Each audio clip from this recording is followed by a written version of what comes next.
Welcome back to episode number 50 of Travel Talk. We've actually managed to do 50 episodes, which I am quite proud of. Never ever thought that I would really stick to what I was doing and make 50 episodes, but I'm glad I have. I'm really enjoying making them. Like I say, episodes are a little bit slower now than they used to be because obviously I'm back working again. I've actually changed jobs since I last said I was back working again, which is, ironic, but really happy to have done 50 episodes.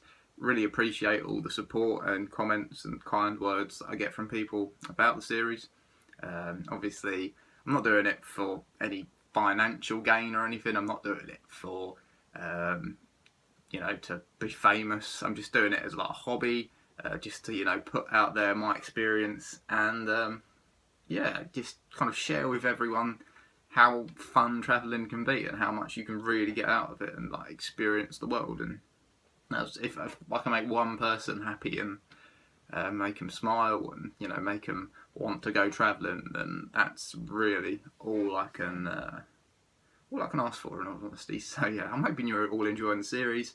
You continue to support, like I say, is really it makes me want to continue making videos, and that's great. So I'm really excited to continue on. This series will easily hit 100 if I keep doing it, which I plan to.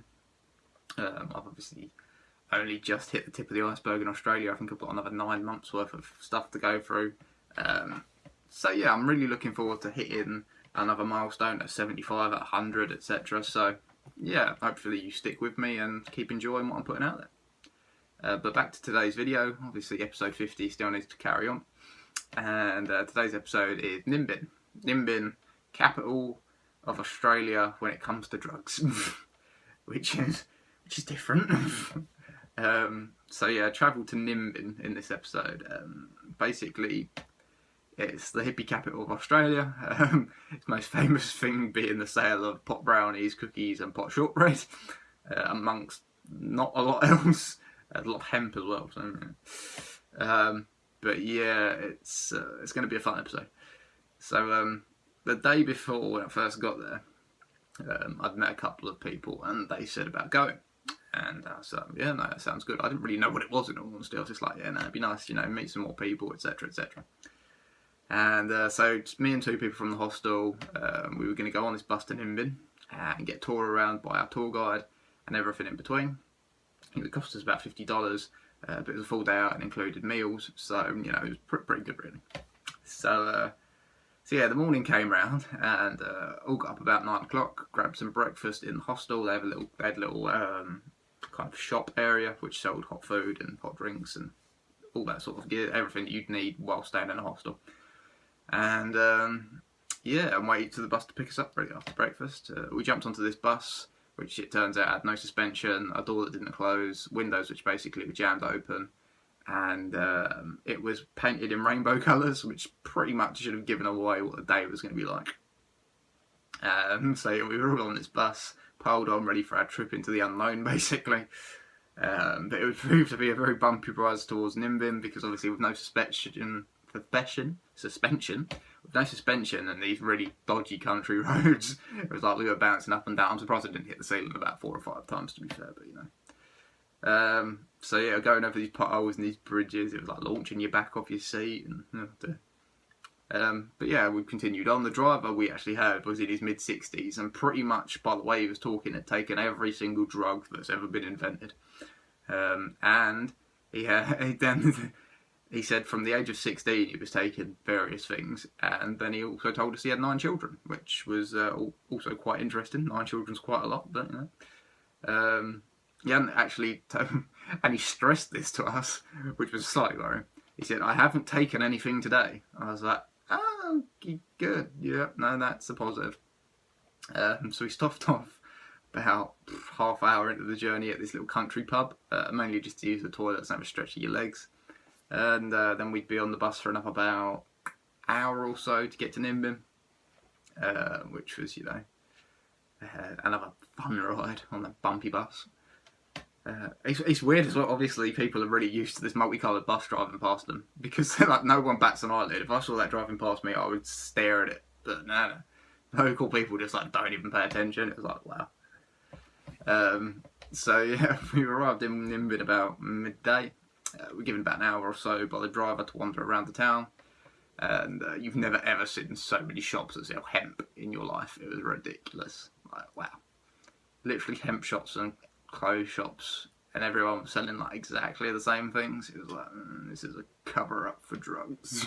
And of course, due to the nature of the town itself, everyone was kind of walking around slightly high. So that was interesting as well.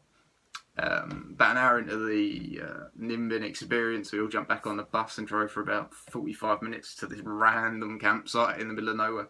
It's like, I literally thought at one point we were going to die. I'm not going to lie. And it was like, there was pretty views from this campsite because you could walk down and there's like river and you could look at the views and everything. And there was like this waterfall by it as well. And had the lunch that we were promised. We got given burgers and sausages and salad, and so it was a really good lunch and everything. But yeah, there's like the forest like presented like such a simplistic way of life. Like it hadn't been touched by human hands. It was just like naturally left to kind of blossom in natural beauty, I suppose. And yeah, so that was good. Lunch was nice. Meant we could chill out for an hour or so, watch the world go by. Lunch was over and done with, so we headed back onto the bus, back towards Byron Bay. And yeah, another journey back to Byron, about an hour and a half on the bumpy bus, which is always fun, bumpy bus. Woo! And yeah, headed back and got back to Byron at about, I think we arrived back at about 5 o'clock, 5:30.